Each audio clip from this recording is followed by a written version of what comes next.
Mr. President, Senator Udall and I are pleased to present a bipartisan amendment that will finally end America's longest war.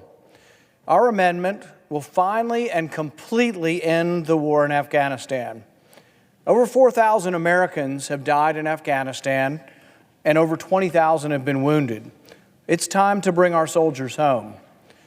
I supported going into Afghanistan originally. Had I been in Congress at that time, I would have voted in favor. But the people that attacked us on 9/11 have all been killed or captured. Most of the people fighting us today are their successors or children or the children of their children. In fact, we now have soldiers who were born after 9/11 serving in Afghanistan. The cycle shows no sign of ending. The war shows no sign of ending. It is not sustainable to keep fighting in Afghanistan generation after generation. We've been fighting in Afghanistan for so long that our youngest soldiers fighting there weren't even born at the time. We have spent about $1 trillion to establish an Afghan government, a government that is rife with corruption and dysfunction. We've spent more to rebuild Afghanistan than the Marshall Plan to rebuild Europe after World War II.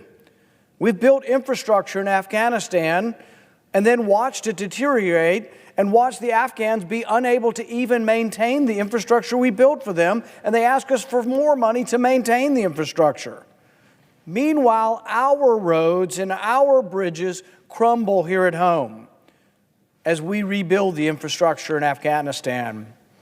One example, several years ago, we reportedly hired a local security consultant to help secure the roads at a cost of $1 million per year. But according to the report by the Special Inspector General for Afghanistan Reconstruction, American officials came to suspect that the money was being funneled to insurgents to stage attacks on our infrastructure to justify the security contract. So our money was going to a guy who was paying insurgents to pretend to attack him so he could provide security for their infrastructure. It's crazy. We spent $43 million on a natural gas station.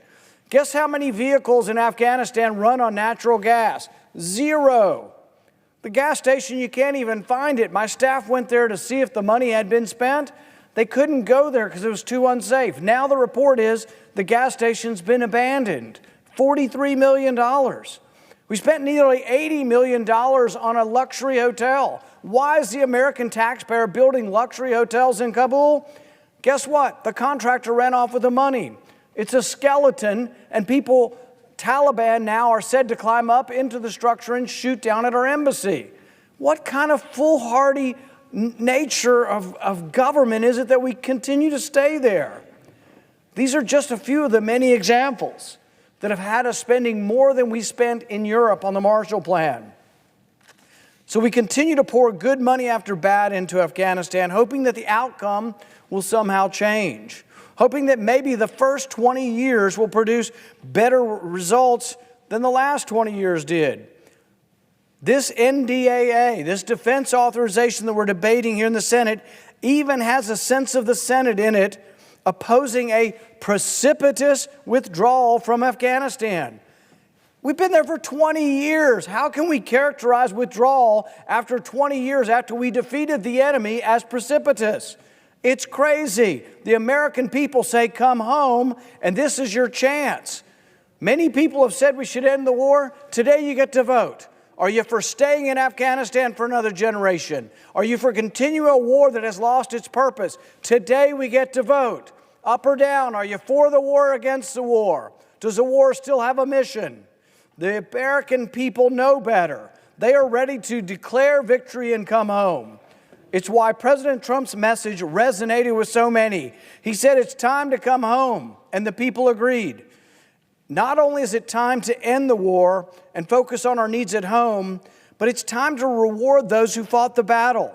We're spending $50 billion a year over there. In the savings in the first year, we will provide, Senator Udall and I will provide in our bill, a $2,500 bonus for anyone who has been deployed in the long war on terror. That's a pretty good bonus, and our soldiers deserve it, but they also deserve to come home because there's no military mission left. Instead of spending another $50 billion in Afghanistan next year, let's give some of that money to our soldiers who fought the war, and let's begin saving some money from the massive deficit that we face here at home. This is the Senate's chance to show that it's time to declare victory. It's time to come home.